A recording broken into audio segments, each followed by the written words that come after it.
Welcome the next President of the United States, Donald J. Trump.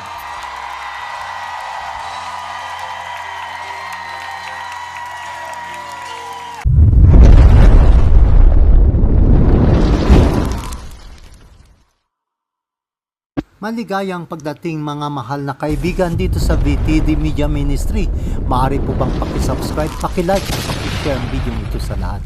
Ang 2024 na pambansang kumbensyon ng Republican ay isang patuloy na kaganapan kung saan ang mga delegado ng Republican Party ng Estados Unidos ay pumipili ng mga nominado para sa Pangulo at pangalawang Pangulo para sa 2024 presidential election ng Estados Unidos. Ito ay ginanap noong ika-15 hanggang 18 ng Hulyo taong 2024 doon sa Fiserv Forum sa Milwaukee, Wisconsin. Libo-libo ng mga Republicans ay pinuno ang Fiserv Arena sa gabi ng Milwaukee. Sa unang araw, ikalawang araw hanggang sa sumunod para sa 2024 Republican National Convention. Si dating Pangulong Donald Trump ay siyang opisyal na nominado para sa Pangulo at si Ohio Senator J.D. Vance ang siyang kanyang running mate bilang pangalawang Pangulo. Pero may nangyari sa pambansang konbensyon ng Republican na nagdulot ng medyo pagkabahala. Sabi sa isang komento na ako ay sobra ang sama ng loob, isang napakasamang paraan para bigyan ng karangalan ang kanilang Diyos at papuri sa pagliligtas kay Pangulong Trump. Kung sino man ang nagpahintulot nito, sampalin sa muka ang Diyos na ito. Sabi sa isa pang komento na biglat na bigo sa pamamagitan ng RNC na nagpapahintulot sa paganong panalangin.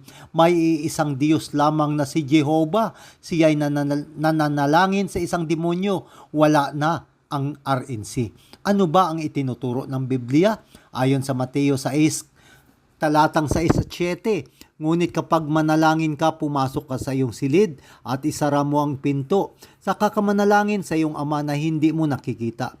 At ang iyong ama na nakakakita ng ginawa mo ng lihim ang siyang magbibigay sa iyo ng gantimpala. Sa panalangin ninyo'y huwag kayong gagamit ng maraming salitang walang kabuluhan, gaya ng ginagawa ng mga hintil. Ang akala nila ay papakinggan sila ng Diyos dahil sa haba ng kanilang sinasabi. Bilang mga Kristiyano, tayo'y manalangin lamang sa ating Amang nasa langit na siyang tunay na Diyos.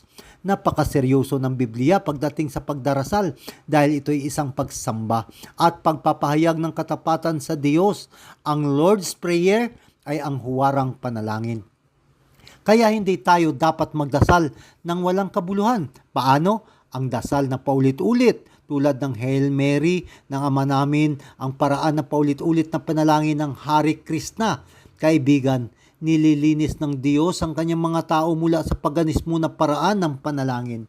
Halimbawa, sa mga araw ni Elias, maririnig mo ang walang kabuluhan at paulit-ulit na panalangin ng mga propeta ni Baal na umaawit at paulit-ulit na tinatawag ang kanilang mga paganong Diyos sa buong maghapon. Habang si Elias ay nananalangin sa tunay na Diyos sa loob lamang ng 8 minuto, ayon sa Unang Hari, Kabanata 18. Ang 2024 Republican National Convention ay nagsisimula sa isang panalangin ngunit hindi sa makalangit na Diyos. Naiintindihan ko at iginagalang na ito isang political gatherings. Ngunit ang magpapatawag ng demonyo upang basbasan ang isang Kristiyano at upang mangaral ng manlalalang ng mundo ay Babylonia, nang ibig sabihin ay pagkalito. Panoorin natin ang bidyong ito kung bakit ganito ang mga komento.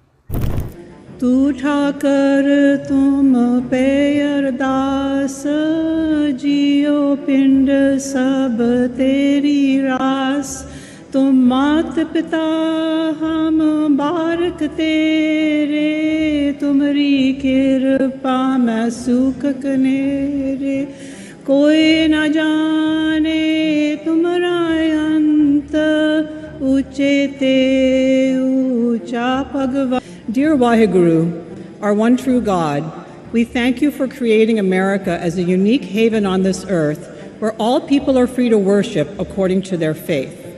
We seek your blessings and guidance for our beloved country. Please bless our people with wisdom as they vote in the upcoming election, and please bless with humility, honesty, skill, and integrity all those who conduct the election.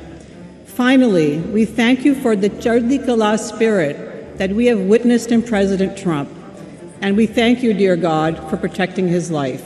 Nanak Naam Chardi Kala Tere Bane Sarbatta Pala. May your name forever be exalted, spreading happiness and blessings and good spirit. Sa ndtv.com, ang Sikh Republican ay humarap sa baklas pagkatapos ng panalangin sa party convention. Si Harmet De Leon ay nagpapasalamat sa Diyos para sa pagprotekta sa buhay ni Donald Trump pagkatapos ng tangkang pagpatay sa kanya sa isang rally sa Pennsylvania. Naniniwala siya na ang Sikh, ang mga Hudyo at ang lahat ng mga Kristiyano ay nananalangin sa iisang Diyos. Sinabi niya na naniniwala kami na mayroong isang Diyos. Ang Wahigoro ay isang terminong ginagamit sa Sikhism na sumasangguni sa Diyos tulad ng inilarawan sa Guru Granth Sahib. Ito ang pinakakaraniwang termino sa sumasangguni sa Diyos. Sa modernong Sikhismo ay mayroong maraming salita para ilarawan ang pangalan ng Diyos at ang mas ginagamit para sa Diyos ng mga Sikh ay ang Wahiguru na nangangahulugan ng kamanghamanghang tagapagpapaliwanag. Ang mga Sikh ay naniniwala na isa lang ang Diyos na lumikha at sila'y naniniwala na ito ay si Wahiguru na dapat manatili sa isip sa lahat ng oras. At kanyang sinabi sa kanyang panalangin, salamat sa iyo para sa paglikha ng Amerika bilang isang natatanging langit dito sa mundo. Ito ay medyo nakakalito na ebanghelyo. Maaring masasabi natin na igalang ang kalayaan sa pagsamba, ngunit ang paghingi ng basbas sa demonyo ay mapanganib at nagbubukas ito ng mga pintuan ng baha para sa panlilinlang. Itinuturo ng Biblia na ang Diyos ay siyang manlalalang at wala ng iba pang manlalalang bukod sa Diyos na si Yahweh. At kung mayroong iba pang manlalalang na kinikilala, ito ay huwad at nagmula sa demonyo. Ang iba't ibang relihiyon tulad ng Hinduismo ay magkaisa at yuyukod sa Antikristo. Ang ilan ay nagsasabi na ito ay imposible, ngunit makikita natin kung paano gumagana ang Antikristo sa pamamagitan ng mga pangunahing relihiyon sa mundo. Ang Hinduismo ang pangatlo sa pinakamalaking relihiyon sa mundo na sumusunod sa Kristyanismo at Islam. Ang Hinduismo ay nasa halos lahat ng sulok ng mundo na mahigit sa 900 million mga tagasunod. Ang sentro ng Hinduismo ay ang paniniwala sa isang kataas-taasang Diyos na si Brahman bilang manlilikha ng sanlibutan at ng lahat ng mga nilalang na pinaniniwalaan nila na siya ay ipinapakita na may 4 na ulo. Si Vishnu ay ang tagapag-ingat ng mundo. Ang kanyang tungkulin ay bumalik sa mundo sa mga oras ng kaguluhan upang ibalik ang balanse ng mabuti at masama. Si Shiva, ang maninira ng sansinukob, sinisira ni Shiva ang universo upang muling lalangin. Naniniwala ang mga Hindu na ang buhay ay isang cycle ng kapanganakan, kamatayan at muling pagsilang. Sila'y naniniwala din na nakasalalay ang susunod na buhay kung paano ka namumuhay sa huli mong nakaraang mong buhay. Noong nakarang taon ay tinanggap ni Pope Francis ang pagdalaw ng Indian Prime Minister na si Narendra Modi, ang kauna-unahang pulong sa pagitan ng dalawang pinuno. Ang punong ministro ng India ay nagbigay ng regalo sa Papa na isang pilak ng kandelero at isang aklat na committed para sa environment. Gumanti ang Papa ng isang tansong plaki na may nakasulat na ang disyerto ay magiging isang hardin. Si Ministro Modi ay isa sa nangunguna para sa climate Sunday agenda ni Francis. Bakit? Dahil ang mga Hindu ay sumasamba sa araw Sunday. Sa isang artikulo ng Indian Express, ipaliwanag ni Modi na milyon-milyong taon na ang araw ay nagbibigay ng liwanag at buhay sa mundo. Sa India, ang Vedas sa loob ng libu-libong taon ay itinuturing na ang araw ay ang kaluluwa ng mundo. Sa India, ang araw ay tinuturing na pampalusog. Ngayon na naghahanap tayo ng paraan upang harapin ang hamon ng pagbabago ng klima, dapat nating balikan ang nakaraang pananaw ng balanse at pananaw.